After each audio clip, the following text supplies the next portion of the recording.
Yeah. I am turning on the microphone. In other words, shut up. We have, let's see, In other words, I don't count. you're on a different board. I recognize your mother. Nice to meet you. let me Jerry. I just great. love the chamber so much I can't stay away. Monday, Wednesday, Friday. When else can I go? You're living here, right? Good grief. You have your own seat. Yeah. I can get a plaque. Maybe I can get a plaque. There you like go. Ruth DeWitt Yes. right here. That's what I need. We do have anybody else arrive because. Oh, Matt, oh, come on over here, Matthew. Chairs.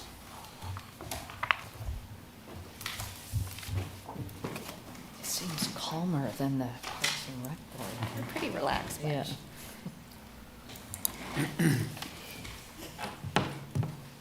You good? Is the footage rolling? Yes. All right, great. Good evening, everybody. My name is Daniel B. Smith. I'm the chair of Lawrence's Cultural Arts Commission, and this is our Wednesday, August 13th regular meeting. It is 7:32, and I will kick things off with a roll call, starting with Marlo, Present. and then Tim, Present. and Alicia, Present. Monique, Kelly, and Matthew. Present. All right, fantastic, thank you. Up next, we will approve the minutes from our June 18th meeting. If anybody has had a chance to review the minutes, if anybody has any questions or complaints, or a motion to approve them, I will hear any and all of those things. Motion to approve. Thank you, Second. Matthew, and thank you, Tim, with the second. We will now do a roll call vote, starting with Marlo. Approve. And Tim, Approve. and Alicia, Approve. and Matthew. Oh, approve. And I shall also approve passing the June 18th meeting minutes unanimously.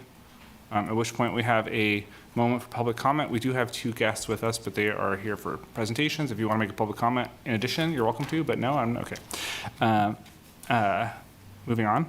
We have a couple of agenda items this evening, a couple of presentations, starting with a presentation about possible adaptations to the 2026 Unmistakable Public Art Exhibition for World Cup. And we have Ruth, our good friend from the Parks and Recreation Advisory Board, and Marlo, our good friend from this board, who are joining us to talk about World Cup and some of the potential adaptations we might make. And look at that, Porter's got it all ready to go. So take it away. Great, thank you, Daniel. I'm happy to start out. I'm going to sort of lay out the scope and timeline of World Cup. Oh, thank you. I'm new at this. Thought you were going to lay out this good. Voice from the back. I can start again. No. Okay.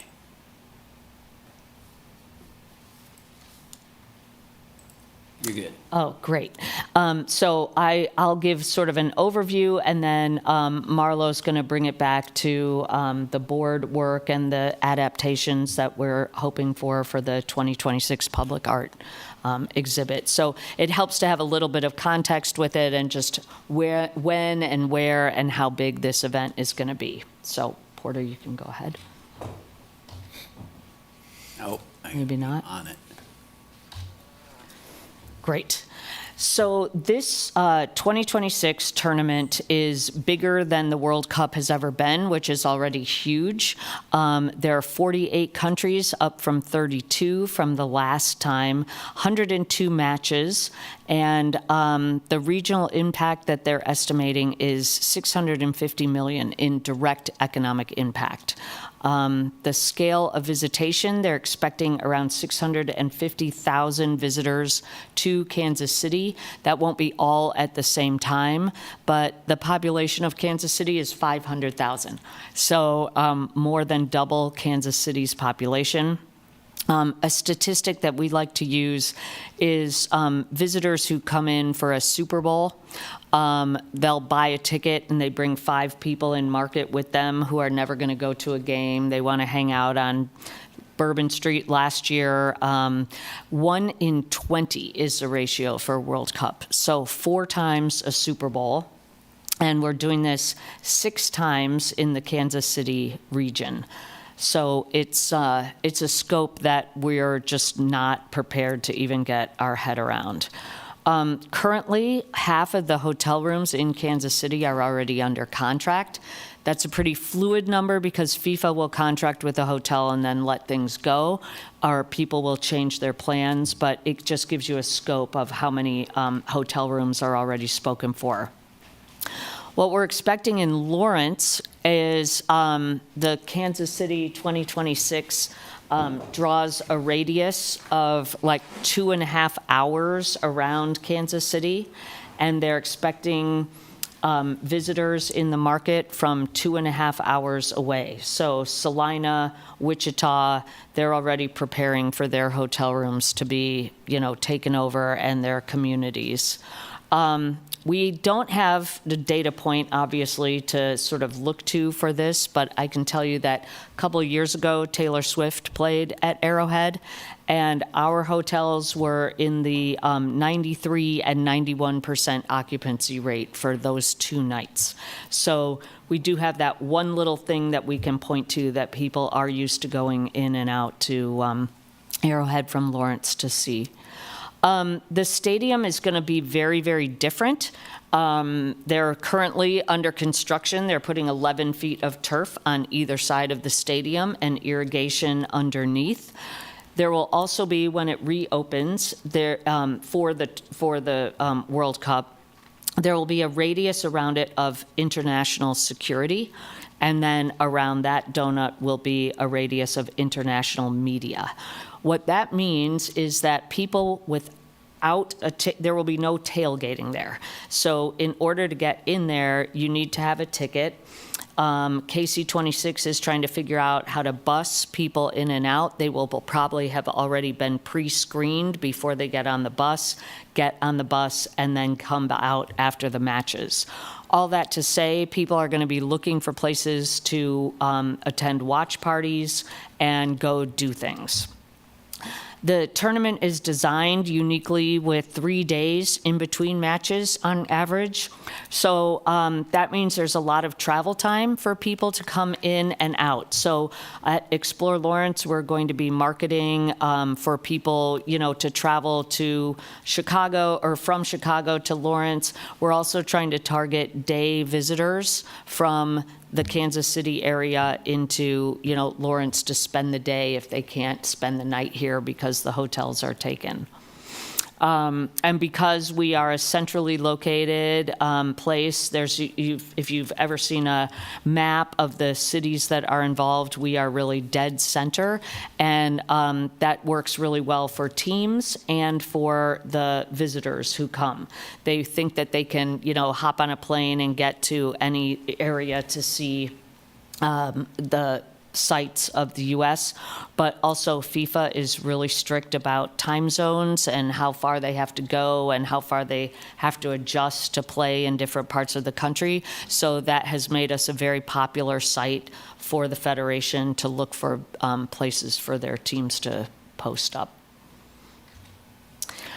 So you've probably heard a little word about base camps, and a lot of people are sort of thinking, well, once we know if we're a base camp, I'll plug into this whole, idea. Hopefully I've disabused you of that. We're going to have visitors no matter what happens, base camp or not base camp. We are going to be, pretty darn busy in June and July of 2026. However, we are in the running to be a base camp. What that means is we will be a team's home away from home for as long as they make it through the tournament. They are guaranteed to play through the group stage, which is 4 games. So they will be here for even before the tournament, late May through the end of June. So we could have a particular team with their culture that we are sort of host to. This is a screenshot from the FIFA brochure that went out over a year ago, last June. And team managers and coaches and all, people are sort of shopping through the hotel, through this catalog and looking into facilities, and every facility is paired with a hotel. you'll see that there were 3 in the Kansas City area, which is really unusual. But we have Rock Chalk Park, which has been vetted by FIFA. And then we were originally paired with the Stonehill out there. They don't have a kitchen. They don't have their own commercial kitchen. So that got taken off the list. And I sort of panicked, like, uh-oh, we don't have a paired hotel, so we're done. But in fact, they've gone ahead and contracted with the Oriad. So we are back on the list.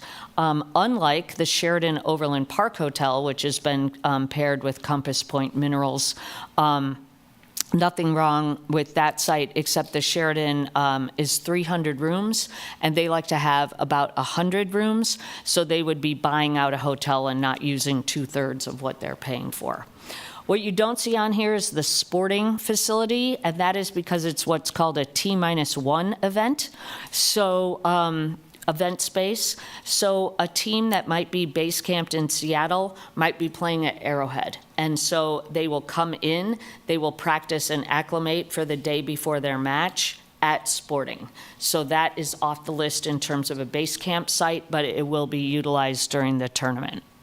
Just to say, just because we have a team that's here does not mean that they will play at Arrowhead Stadium. They might leave and be based in Seattle, so they'll come and play. And base camps won't be selected until later because That's my next- qualify, right? Yep, Okay, yep. sorry. Oh, I guess I took that off. Okay, so thank you. I cyclically- Yes, you knew that it was on the cutting room floor.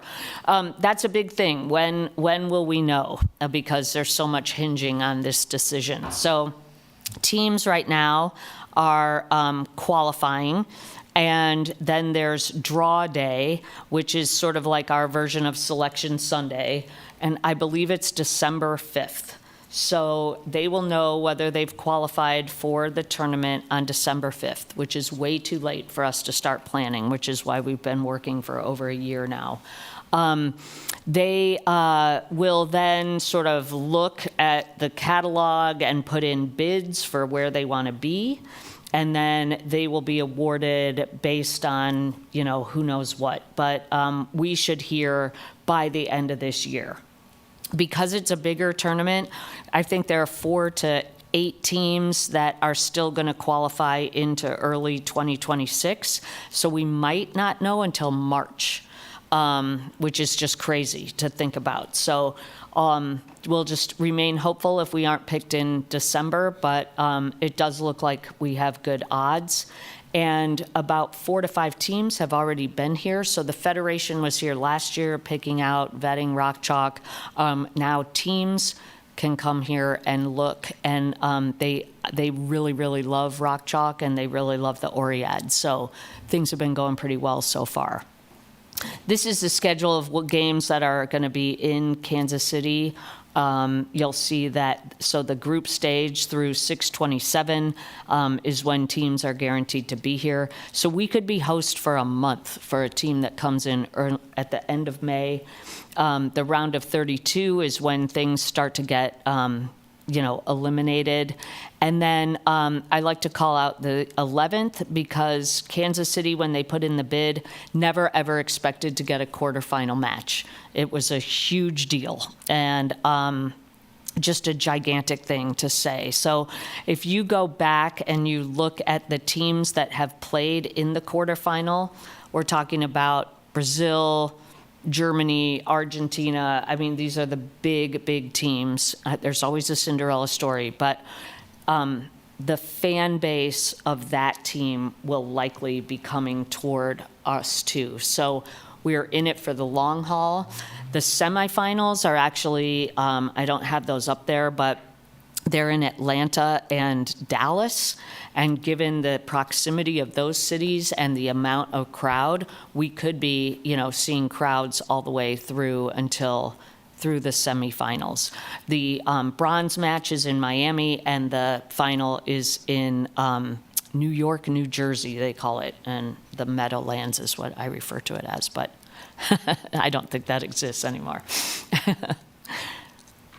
This is a demographic slide of people who are coming. I think it's really interesting that not everyone is going to be an international visitor. There are going to be people from, cities, Chicago, Denver, St. Louis, proximity to us that don't have any kind of activations going on. But there will be a lot of domestic visitors, which are great because we will have people that we can target to come back. We're showing Lawrence on the international stage. Not that international visitors won't come back, but we have people just in our own country that we want to bring them back to Lawrence too.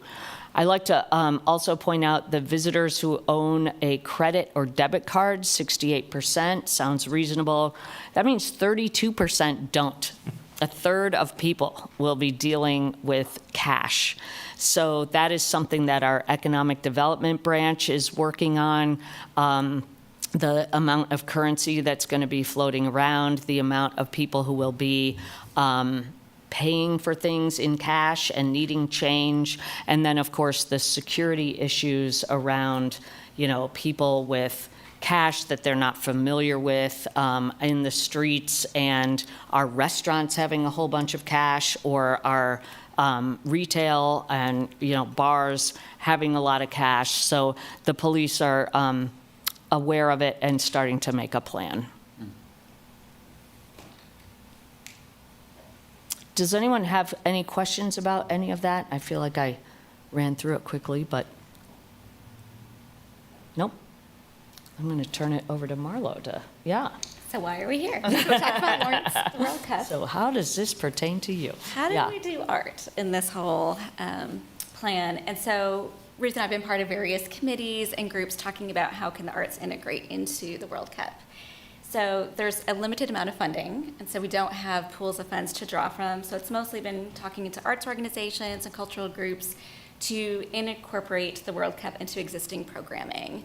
So we had an idea. So one thought that I had, this first slide has painted soccer balls, and I think everybody might harken back to the Jayhawks that were painted back in the day. So we're not proposing doing something like that, but we want to open the stage for artists to create some soccer inspired art, some sports inspired art, or some international themes. So we can go to the next slide and see what we have coming up. So so not just the soccer ball. So this was from Qatar, where they did the painted soccer balls. They had them all on display in the same place, but a beautiful showcase of how you can manipulate the shape. So we can go to the next. Just for quick context, projects like this take a lot of money to orchestrate just to get started, because you have to fabricate all these things in advance. So these are usually done in larger cities like the Cow Project and that type of thing. And I think too, they tend to favor painters because it's more the decoration of it, not the fabrication of it. And so that was sort of our idea, to open it up and to showcase the creative mediums that everyone has access to. So different types of public art that we're thinking of: 2D, 3D, ephemeral, interactive experiences. I loved this image of this young girl with the paint on the soccer ball on the canvas, and seeing that could be something cool that we could do and display in an interesting way. Video art, I have a really cool idea for an installation. Mixed media, and then performance. And I think our outdoor sculpture exhibition has done a beautiful job of opening beyond sculpture, and we renamed ourselves because of that. And so opening the doors to a new and thematic opportunity would be really fun. So we can go to the next slide. So this was just some inspiration that I saw. I loved the color palette from the World Cup balls. Each year or each time they do the World Cup, there's a certain aesthetic that goes along with it. This year's is really beautiful looking, but I loved the harkening back to the past. And I also liked this with the basketball hoops, because the texture, I think there's so many things, you don't have to feel limited to the soccer ball, but different parts of the soccer experience between the net and different organic type of materials could be used in a really inspiring way. Try the next slide. So why public art? So public art provides gathering points and destinations. So trying to think of visitors coming and come meet me at the Red Soccer Ball, come meet me here. Take your photo ops and share it on social media, and it gives visibility and recognition to Lawrence. Like Ruth said, with all the domestic travelers, we love to showcase the town and get people to come back. You put their thing on social media, oh, I had this amazing time in Lawrence, Kansas, never knew this place existed, came down for World Cup, you guys don't know what's going on here. And so getting that hype and that communication. Visual passports, our idea was to, if we did the outdoor sculpture tour and did a theme of the World Cup with sports, people could kind of collect their little Pokemons and, really check in at all the different spots. Oh, I saw this one, did you see this artist, how they interpreted it, and have those wonderful exchange of ideas. And I think art is such a beautiful exchange of ideas across language. So we do have international travelers coming, so it can spark those communications between the artist and their visitors in a new and interesting way. So we talked about having a limited budget. So we had a couple of ideas how we could pull this off, and building off our existing program with our Unmistakable Public Art Exhibition. UPA, I think is what we try to call ourselves. One thought that we had modification that might be needed is an earlier call for art. So traditionally UPA, a lot of times it'll be sculpture oriented. People have existing material and take it around to different cities around the country. We really want to encourage our local artists to create and commission something new. So our thought was to give them more time. So if we got the call out in the fall, could they have something amazing ready to go in June or May even? Increasing the artist stipends, because if we are asking people to create something new, giving them more capital to do so. And one means that we thought of, Ruth knew about this Kansas Tourism Grant. It's a $10,000 grant, and thinking of that could build and add to this pool that we have for the existing. I think our budget, Porter, correct me if I'm wrong, was like $20,000 for outdoor sculpture. So if we got additional funds, that would allow more artists, larger stipends. Let's just see what I had on the next slide here. And this is our closing image. I love this being so iconic, and it reminded me of the cloud that we had in front of the Art Center years ago at the Free State Festival. And like I said, that became such a gathering point. Everybody had it in their photos, and it was just something that is iconic. People still talk about it. And so thinking if there was some budget for a large-scale installation, I know we've had some conversation about TGT funds and different things going on, but that would be a dream project, probably outside of the UPA, but just something pie in the sky to have in the back of our brains as we're looking for future funding opportunities and sponsors and grants and such. So that was our general idea, and we'd love to hear some feedback from the committee to see what people's thoughts were just on this general approach. Could we open up UPA to take a thematic approach this year, embrace sports, embrace internationalism, World Cup, and new and interesting ways, and thinking about, could this open the door to future fun things in the future as well?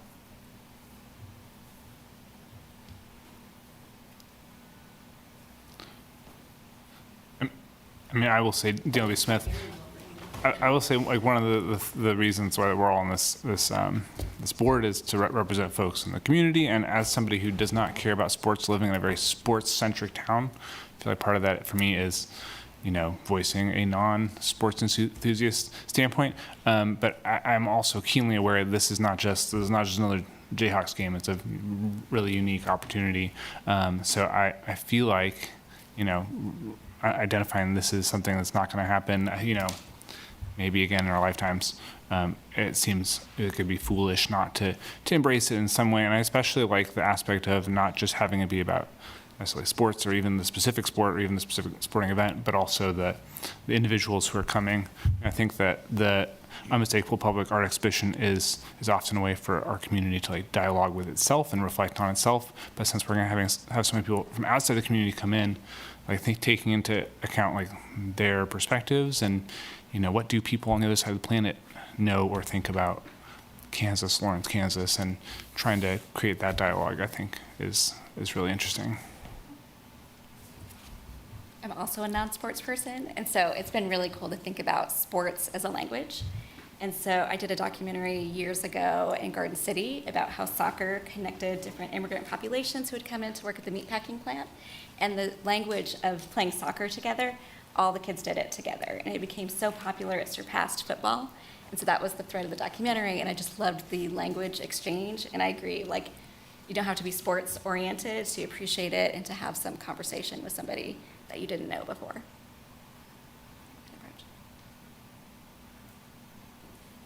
think this is an excellent opportunity for Lawrence to show what it's made of, right? Not a huge sports person myself, but, we're an incredibly creative community. And I think we could take this to some places that, maybe are unexpected. I do have a question. So there was on the last slide, a discussion about, or a point about Kansas Tourism Grant. So who would do that? So the Art Center could apply for the grant. I think, because of the timing with the city, it's a more complicated process to apply for a grant. So the Art Center is happy to take that on and just be part of this project. We just have a kind of a separate component through the Art Center to fund it, and if that grant came through. Yeah. So I'm just thinking about timelines. Yeah. So how would that work out with UPA and all that noise? So that grant is due end of August, so we'd have to, soon. decide if that was something we wanted to pursue pretty quickly. Got 2 weeks. About 2 weeks, but it's an easy grant to pull off. And then what would happen, I think that Porter and I talked about, was the idea of perhaps opening this up with the existing budget from UPA. And then if that grant came in, I think in October is when we find out, November, I think early November? November, yeah. then we could add to that pile. So let's say we found 7 artists that we all loved, and there was 3 that we had to say no to. But if we had another $10,000, and there's more funding, and now it's, instead of 7 artists, it's 10 artists, that kind of thing. How big can that be? How That big? grant? That grant is only $10,000. Oh, it is So only it's- 10, it's Yeah, capped it's at not a 10. Okay, huge so it's not a big grant. thing. Okay. The other thing that we were kind of talking about is the possibility of the TGT funds, with raising the TGT rate, which is existing at 6% right now, which is extremely low compared to other cities of our size in the area. So if that opportunity existed, there could potentially be more World Cup funding that could become available. And perhaps this could be a space where that could be elevated. Yeah. Put Okay. toward grants, yeah. I like it. What I'm interested, like, with I guess the increase of the artist stipend, especially someone who makes things the year of, I've done this. And so Yeah. do you see it as like adding more artists if that grant was Yes. available, or upping stipends at the same time? Or is there any, I'm kind of interested, because definitely I see that soccer ball image at the end and I'm like, that's awesome. Or the, whatever that is, kind of soccer-ish. That. Yes, thank you. Yeah. That's cool. And those are different materials, but I just think of, the timing, but also just what that stipend change, because what is it now, $17.50? Yeah. Right. I would say, I would advocate for it being raised immediately. And so I think, like we talked about some math, so if you do the formula and say, how many artists could we give $3,000 to, for example, because I think, like, if we're asking someone to commission, they got to get material. They have to have this space to do it, studio space. So all of those things, I'd rather go more impactful Yeah. than to do $17.50 and someone's getting a small, and they don't have the materials and supplies that they need to pull off their vision. Especially if it's something created that year. I wonder, Yeah. only going through the sculpture exhibit a couple of times, looking through how many people, I like this past one with just different types of art, different performances, but I'd be excited, but how many people would apply knowing they have to make Yeah. art? I don't know. I think of people, a lot of them are just, here's a sculpture I made maybe in the past year or two, and they're taking it to the next. Or Right. there's a few that are still working on their sculptures, but It's like almost putting a prompt to it, right? yeah. Yeah. Here's what I want you to do. Imagine it. As a video artist, I have an easier time having a parameter. Like if someone says, make me a video installation, I'm like, dear God, about what? But if somebody gives me a restriction, that's just my personality. I tend to respond more to it. So I think this would encourage more artists like that, like ephemeral or performative artists that can do things in those realms versus probably the heavy-duty sculpture. They may have to wait till next year to bring it out, I think I like the idea of them going bigger and in different, different theme, or the similar theme, but I guess one thing I would love to see or hope if this was our recommendation is that we would, I'm sure if it was bigger World Cup stuff, that you're gonna get more artists apply, I would hope. Yeah. And that we would really consider Lawrence-based Agreed. artists. Oh, first good and point. foremost. Yeah. Yeah, that's a It good being point. in the, sometimes the sculpture artists are from Iowa or something like that, but I think my recommendation is really looking at the Lawrence-based artists. But it sounds great. I think that makes sense, but also speaking to the presentation, I'm thinking of it, the fact that Kansas City is really kind of regionally the hub, and the fact that there is this like 2.5 hour radius. I mean, so I think, I mean, we always kind of, you know, like to see Lawrence artists present, but there's some folks from Salina or whatever Oh, of who course. pop up too. I think I just that, say give the Lawrence people a little extra. Little extra. You know, we're an art-working town and, Yeah, you know, I mean- so. And someone might see your work and fall in love with it and then commission you to do something, you know, in their hometown. And so that's, I think, I'm totally in favor of the local artists angle. Yeah, I think that's a great one. And I do think it's such a unique way to showcase Lawrence and, you know, the critical art scene in Lawrence to, you know, people who, I mean, maybe not everyone who's coming is a soccer or a, you know, sports person either. So we're, you know, doing history tours, we're doing artwork, we're doing an architectural tour. So people who are not ticket holders and not going to things are going to be looking for things to do. So I think it's just that time where opportunity meets, you know, the moment. So I think we can really showcase Lawrence in all of its glory for that. I thought I would add just about the passport. So Explore Lawrence already does digital passports like the Summer of Fun and the Winter Pass, and we want to do one for World Cup. And if we can do this, the sculpture or the public art installations, and there's a new technology that when you check in at a place, a visitor can hit like a video and the artist can be on their phone telling them like what their inspiration was and what that was. So just a little 1 minute, you get to explain to the person, and it has translation services, so they will get to hear in their language what you have to say about your work, which is cool, I think. I hear myself in every language.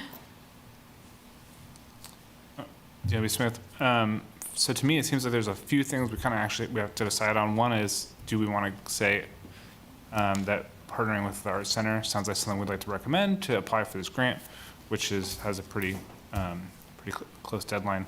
The other couple things that come to my mind are, you know, figuring out what we want the timeline to be if we do want to move up the opening. I guess we might hear back about the grant you said in November.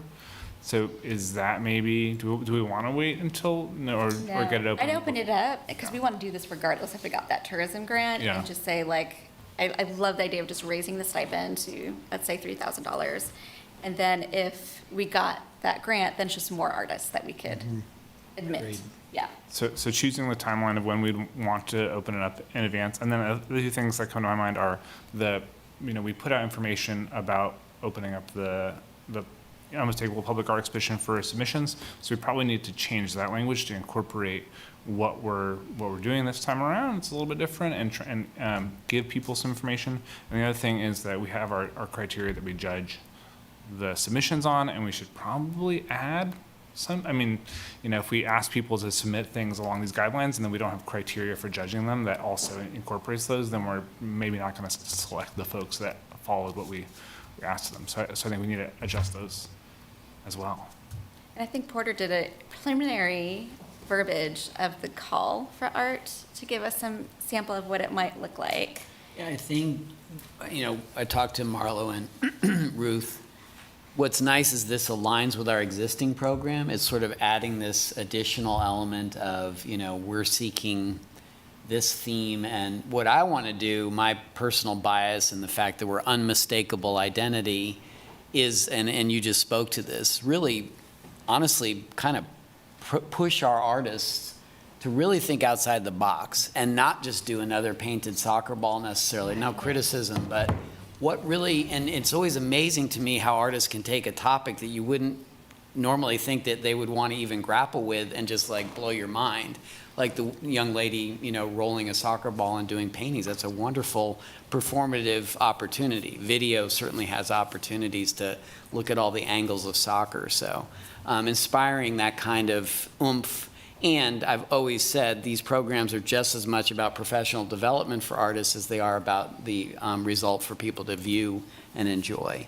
And so I think, how often do you get an international art audience to see your art on the street?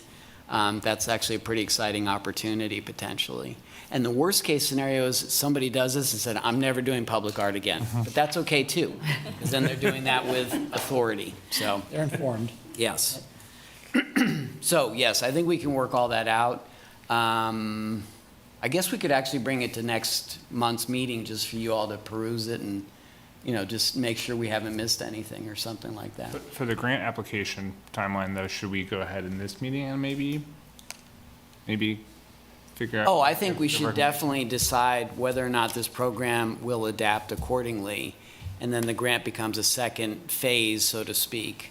As long as everybody, just by consensus, is amenable to us allowing the Art Center to go after this grant and then figuring out how we can, make that part of the program as well. I should just say that Explore Lawrence would normally apply, but we can't because we have an open grant with them for our mobile visitor center, so we're disqualified. So just wanted to make that clear. But we will issue a letter of support. Hearing no opposition to the idea, it sounds like everyone is on board with Art Center going ahead and pursuing that grant. And then at the September 10th meeting, which is our next one, we can look over some of those proposed changes to the criteria and call for submissions, and maybe a proposed timeline for opening up the submissions as well. I think that works. Great. Cool. All right, great. Sounds Thank good. you. Well, thank you, Ruth, for joining us. Thank you, Ruth. Thank you, Marlo, for being Ruth here is as always. the most knowledgeable World Cup person I in know. Lawrence, Kansas. Tallest building in Schenectady, right? Thank you so much for your time. I really appreciate You're on. See it. Ruth. Have a good night. See ya. All right, great, we did it. Up next, we have yet another presentation. This time is about the collaborative Liarda Public Art Project on the Lawrence Loop between 8th and New Jersey Street. And huge surprise, we have Marlo presenting, but we're also joined by, is it Hobby. Javi? Great, thank you for being here. Javi will also speak to a little bit. So, do we have it up? Is it shared? I've learned from Kurt. And Porter was kind enough to put this together because he was a huge part of this project. The city, Parks and Rec's been a wonderful ally for this project.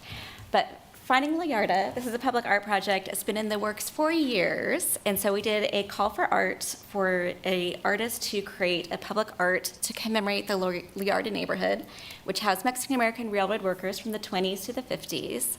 In 1951, there was a big flood in Lawrence, and it destroyed the buildings that were housing the Mexican-American railroad workers, but the community moved on to different parts of Lawrence, namely the warehouse area where a cider gallery is, and bought homes there, and then has gradually dispersed throughout the city, but comes together every year through the fiesta.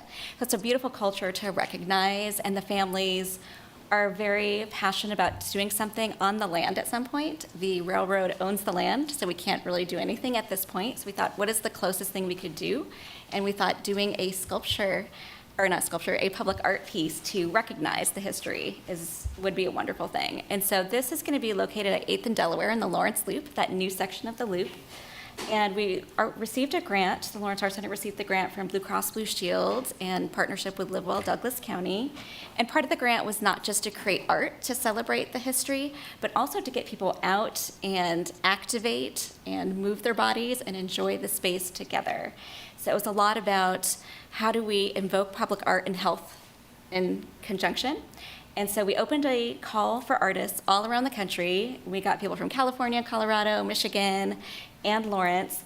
And Javi Ortiz here in Lawrence won the commission. And it was a great synergy because equally important to the art, and you can see his art is extremely beautiful and colorful and represents the heart and soul of this community, but also his personality was a huge part of it, and I think community engagement was half of this project. And so Javi's ability to meet with the families, I think you met with every single family member, and these are large families, let me tell you, because they've lived in these communities from the 20s to the 50s. Various generations are still around and sharing that history and story. So Javi really spoke, or strove to that challenge and became really a part of the community. And Pedro Romero, who's one of the elders that lived there back in the day, still alive to tell his story, he said that when he met Javi, it felt like this was his grandson.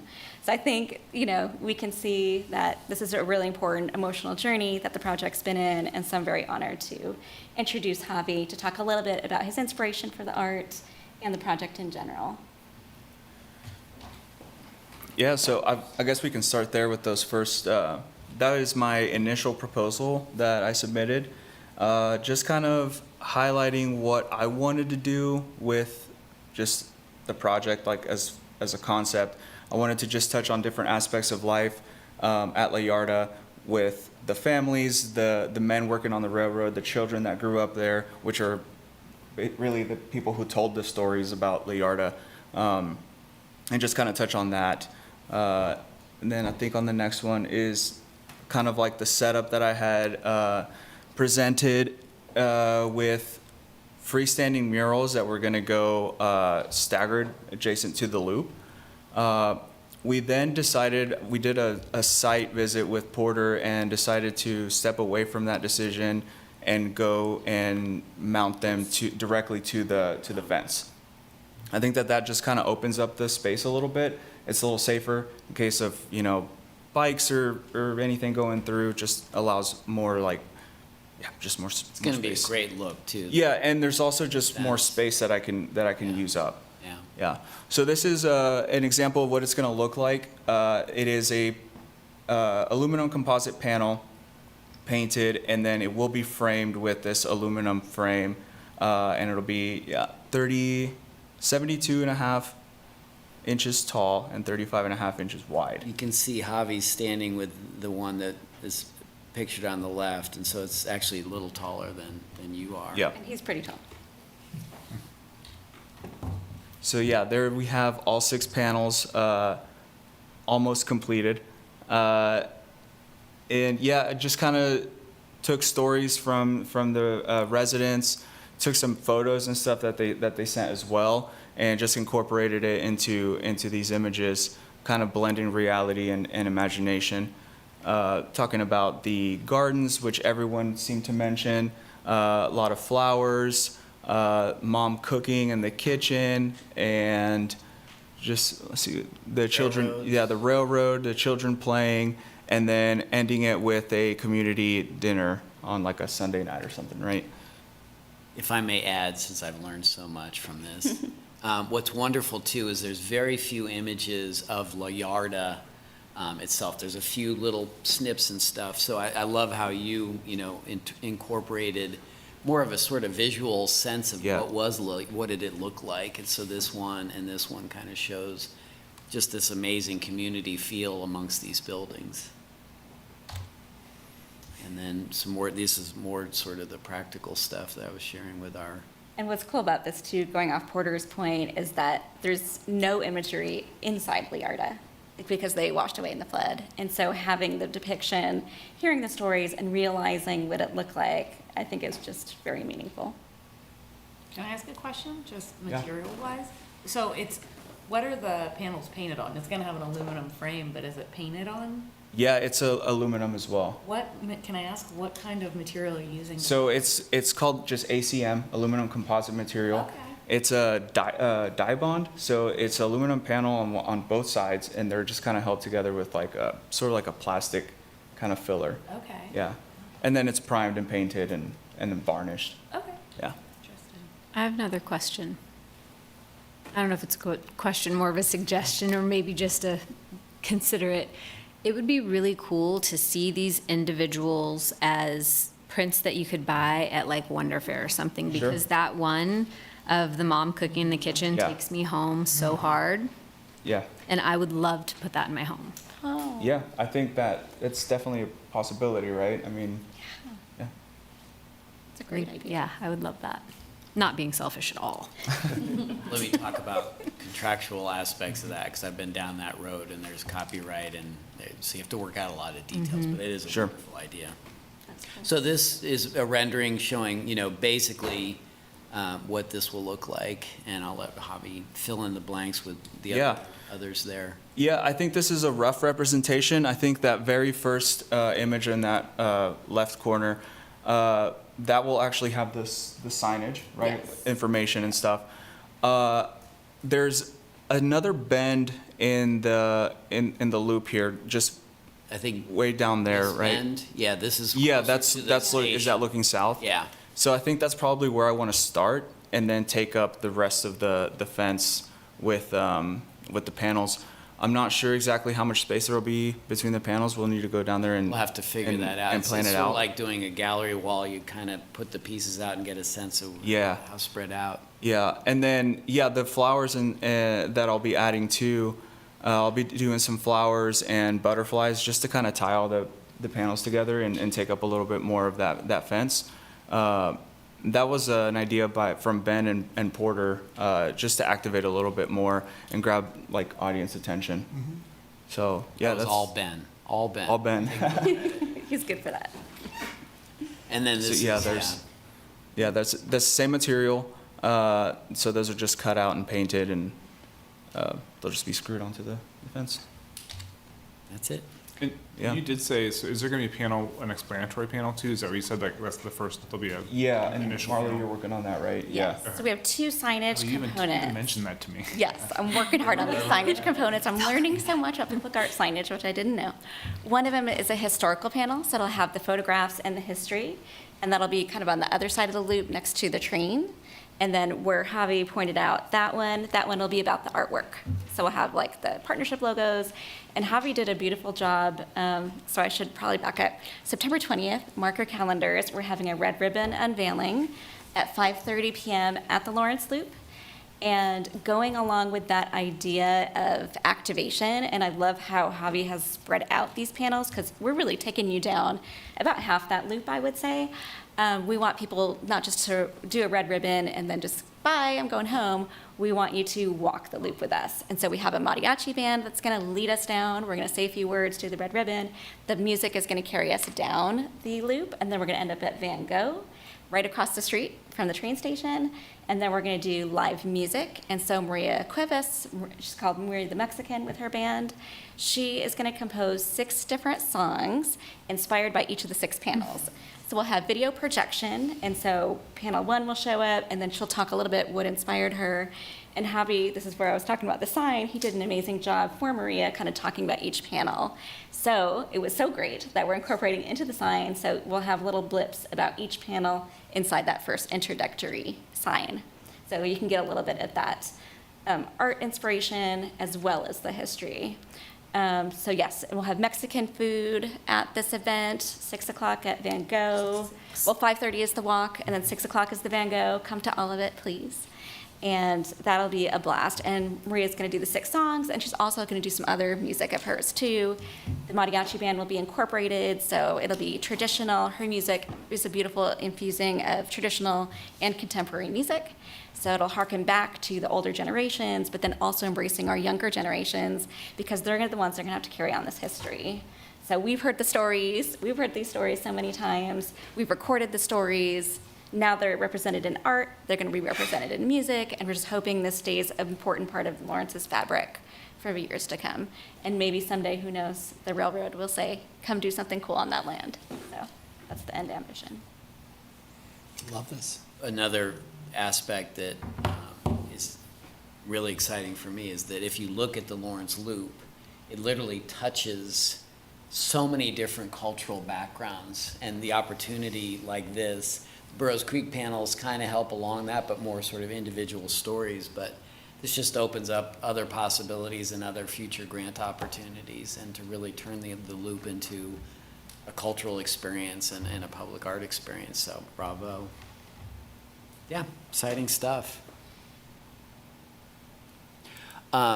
So Marlo brought this to you all in March. That's what I had on the agenda. This is going on Parks, it's city, but Parks property and stuff. So it doesn't really require your approval or anything, because obviously the project is already underway and the city said it was okay to go for the grant and that type of thing. So anyway, just really want to run it by you all, and if anybody has any concerns, please express those, but. Well, it doesn't require our approval, but I will give you my approval. Yes, I'm okay with this. Thank you. Wait, This sounds so, You could call so a vote exciting. just to, I mean, you Just know, a gesture. a consensus vote or A something, vote, yes. yeah, for the record. No, I won't do that. But we, yeah, this is great. So, and appreciate knowing specifically when to be at the far part of the loop to walk all the way to Yeah, Van that's- Gogh and watch music and. Bring your walking shoes and your dancing shoes. That's what we're saying. It's going to be a fun day. And you need to be hungry, because there's gonna be food. There's gonna be food. That's the part I always looked forward to. Yep. I'll say, we're very lucky to have you, Javi. Thank you for your work. Thank you. You have Yeah, great work, thank you. so. And I'm selfishly glad that you were here because you heard the World Cup spiel. yeah. And you better apply for this thing. I'm doing the same thing. Yeah. Gears are turning. That's right. Yeah. That's great. Well, unless anybody has any other final thoughts, obviously really appreciate Javi, you coming to our meeting. Marlo, appreciate you being here and presenting twice at the meeting you're already going to be at. It's all great. It is, let's see, it's 8:21, so we're coming up on the end of our meeting. We have a couple of things to touch on in our miscellaneous section. The first of which is the Phoenix Awards nominations are open. I think you're all aware of that. We've talked about it before. Porter sent reminders. So obviously, we need to encourage people to nominate folks, and Porter has supplied us all with a handy-dandy list of past recipients. So you can just be aware and be informed, and continue encouraging folks you know to nominate people in our community. And you all can nominate. So if you want to nominate or work with somebody else to nominate somebody, you all can absolutely do that. I did get some feedback from someone that said it was a cumbersome process. We'll just share that. I have heard that. For a nomination? Yeah. Yeah. Yeah, it's a bit cumbersome, having done it last year. Yeah, Yeah. it's a bit. One thing I've figured out is that it was more cumbersome when you had to actually get somebody's resume, but now if you, chances are you might be able to find somebody online. So, you know, that was one of the challenges. How do I secretly say, hey, Javi, can I have your resume without, you know, spoiling the situation? So I'm sensitive to that. I would say, you know, if you do talk to people, just get something in. If we need, you know, what we really want is that letter of why do you think this person should be nominated? That's the key. And yes, it's a task to do that.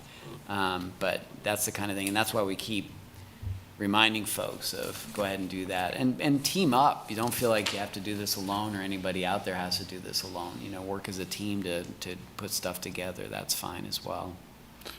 But yeah, that is feedback that we receive a lot about the nomination process. So maybe, I mean, I appreciate you saying that, Porter, that the important thing is the letter, and the other stuff we can maybe work through. So maybe we could look to, in the future, kind of shift some of the language and say, write a letter nominating somebody, and these other documents, this other information, if you can get us to that, that's great additional information, but maybe try and shift that a little bit.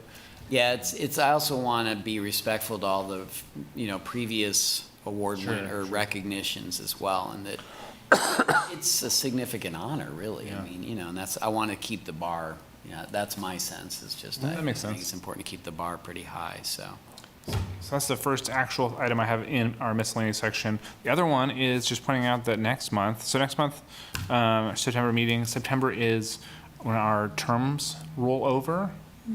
And because we are a newly reconstituted board, we all had staggered terms. And so for September, we don't have to hash through the specifics of this, but I'm just pointing out that Matthew and Monique are both, your terms are Coming to an end. coming to an end. Doesn't mean you necessarily have to leave the board. What's happened is that the city clerk's office works with the city commission alerting them to, I mean, all the boards are going through this at the same time because everything was instituted last September. So folks are getting invitations to reapply, and they can do that. And so just be patient if you haven't gotten it. It would be you too. If you haven't already gotten that, I think that's coming. No, I got that a Okay. couple of weeks So, ago. yeah, Week it's ago. always a little cumbersome Recently. because they're dealing with all these boards. But, you know, and then it's just a matter of saying, yes, I'm still interested and want to stay on, and goes from there. And we can, Porter and I can communicate with the two of you about that via email, so we don't have to talk about it. If anybody chooses not to continue serving, obviously we appreciate your time volunteering with us. It's up to you. The other thing for our next meeting is that this September will also be when we do our elections for positions on the board. So that is also something we don't have to talk through right now. We'll talk through it in September, but it's a good thing to start thinking about. That is true. I will say being the chair of the board is not that much more, it's not that much more than serving on the board. Occasionally you have to maybe talk to the city commission or do a little bit of extra legwork on something, but if you're interested in that and you want to talk about it, you have my email, so. Other than that, the miscellaneous section is for miscellaneous, so if anybody has any upcoming events they would like to plug, any cool things they've seen recently that they want to talk about. Oh, my Is goodness. there You know something what? else? I goofed. That's on the agenda. Daniel, I'm sorry. Oh, I you forgot know, to you're right. put that on there. Yeah, I did see that. So, yeah, we just need to start thinking about the opening event for the Unmistakable Public Art Exhibition on September 26th.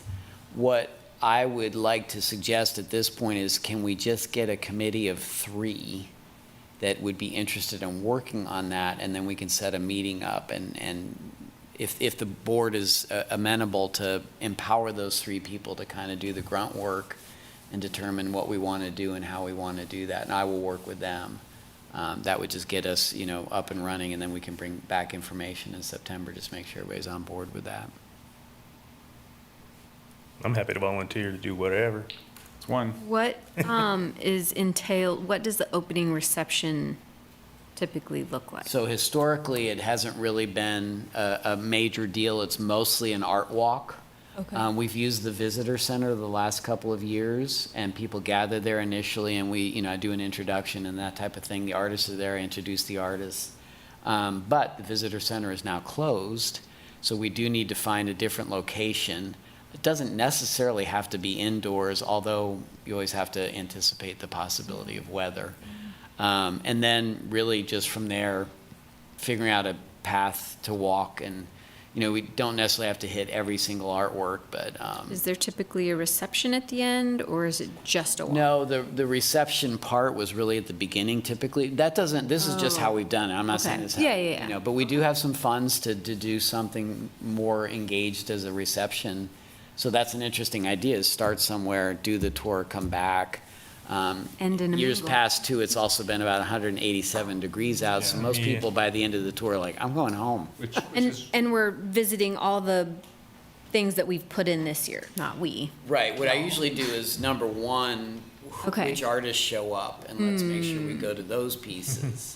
And, you know, obviously we can't walk out to Theater Lawrence, so Yeah. we just try to do our best. And we'll have the AutoCast app, which allows people to do self-guided tours. I'll volunteer because I have a lot of good ideas. Cool. I love that. I'm happy to be on the Yes. committee again. That's great, thank you. The UPA committee, or I guess the UPA reception committee. We need a song. We need to get, We have a couple of musicians. It's like Greek, oopa.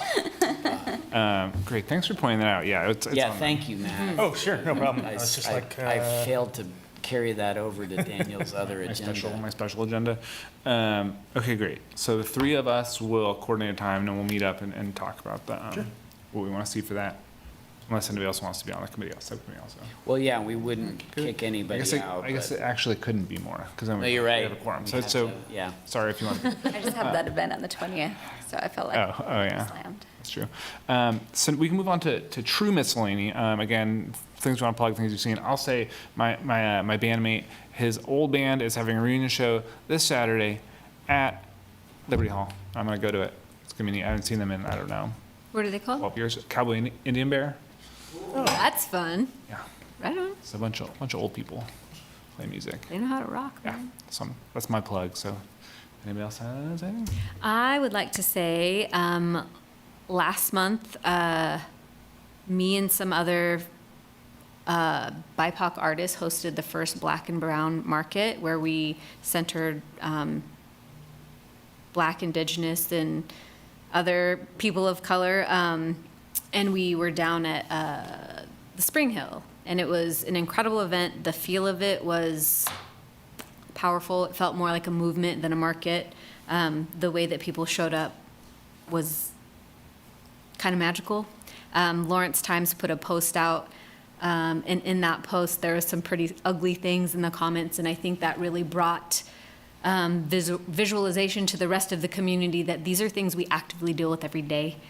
So to have allies stand up, to have people show up in that space and intentionally support it was really, really incredible and very healing. We're doing it again next month on the 6th, September 6th. It's going to be in the pavilion at the fairgrounds. I plan to have up to at least 75 BIPOC artists in that space. And yeah, it's going to be really cool. So please check it out. Also, When September 6th? Like, Saturday, sorry, 10 a.m. to 3 p.m. okay. Yeah.